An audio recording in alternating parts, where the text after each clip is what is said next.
উচ্ছ্বাসে ফেটে পড়ছে দিল্লির যন্তর মন্তর চত্বর। ককরোচ জনতা পার্টির কর্মী সমর্থকদের উচ্ছ্বাস। গেল ৬ জুন থেকে যে দাবি নিয়ে দিল্লিতে আন্দোলন শুরু করেছিল সিজেপি, প্রায় ১ মাস পর অর্জিত হল কাঙ্ক্ষিত লক্ষ্য। ছাত্রদের দাবির মুখে পদত্যাগ করলেন ভারতের কেন্দ্রীয় শিক্ষামন্ত্রী ধর্মেন্দ্র প্রধান। এখানেই শেষ নয়, অবিলম্বে আন্দোলন প্রত্যাহারেরও ঘোষণা দিয়েছে সিজেপি। ধর্মেন্দ্র প্রধানের পদত্যাগের পর কেন্দ্রীয় মন্ত্রীদের সঙ্গে আলোচনায় বসেন ককরোচ জনতা পার্টির নেতারা। সেখান থেকে সংবাদ সম্মেলনে এই ঘোষণা দেন সিজেপির মুখপাত্র। পাশাপাশি অবিলম্বে আন্দোলনকারীদের যন্তর মন্তর থেকে সরে যাওয়ার নির্দেশ দিয়েছে CJP. The Cockroach Janata Party declares that they withdraw the agitation. এর আগে গতকালের বৈঠকে আন্দোলনকারীদের দুটি প্রধান দাবিতে নীতিগতভাবে সম্মতি দিয়েছিল কেন্দ্রীয় সরকার। এর মধ্যেই পদত্যাগের ঘোষণা দিলেন ধর্মেন্দ্র। ধারণা করা হচ্ছে মূল ৩ দাবির সবগুলোই পূরণ হচ্ছে এমন নিশ্চয়তার পরেই আন্দোলন প্রত্যাহারের ঘোষণা এসেছে।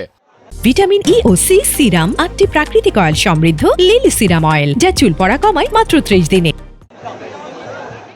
এর আগে স্থানীয় সময় দুপুরে এক এক্স বার্তায় পদত্যাগের ঘোষণা দেন কেন্দ্রীয় শিক্ষামন্ত্রী। প্রধানমন্ত্রীর কাছে পদত্যাগপত্র জমা পাঠিয়ে সামাজিক মাধ্যম এক্স পোস্টে লিখেছেন, প্রথম দিন থেকেই এই আন্দোলনের দায় নিয়েছেন তিনি। আরও জানান, যন্তর মন্তরের আন্দোলন রাষ্ট্রবিরোধী কোনো শক্তি যেন কাজে লাগাতে না পারে সেই কথা ভেবেই এমন সিদ্ধান্ত নিয়েছেন। শিক্ষামন্ত্রীর এই পদত্যাগকে ছাত্রশক্তির বিজয় হিসেবে আখ্যা দিয়েছে আন্দোলনের হোতা ককরোচ জনতা পার্টি। পার্টির প্রতিষ্ঠাতা অভিষেক দীপকে বলেছেন, ধর্মেন্দ্রর পদত্যাগের মধ্য দিয়ে বড় ধাক্কা খেল স্বৈরাচারী সরকার। धर्मेंद्र प्रधान का इस्तीफा तो हो गया, लेकिन जिन बच्चों ने सुसाइड करी है उनके परिवार को 1 करोड़ का मुआवजा और मिलना चाहिए, ना मिलना चाहिए।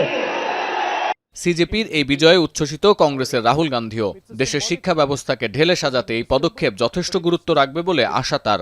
And I want to congratulate every single student, every single youngster who came out on the streets and fought for democracy.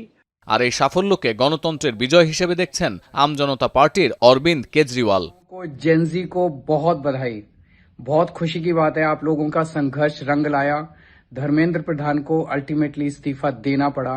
এদিকে শিক্ষামন্ত্রীর পদত্যাগের পর উচ্ছ্বাস করেছেন বেঙ্গালুরু, চেন্নাই ও কলকাতায় বিক্ষোভরত শিক্ষার্থীরা। হাওড়া ময়দানে এই খুশিতে পথচারীদের মধ্যে মিষ্টি বিতরণ করেন তারা।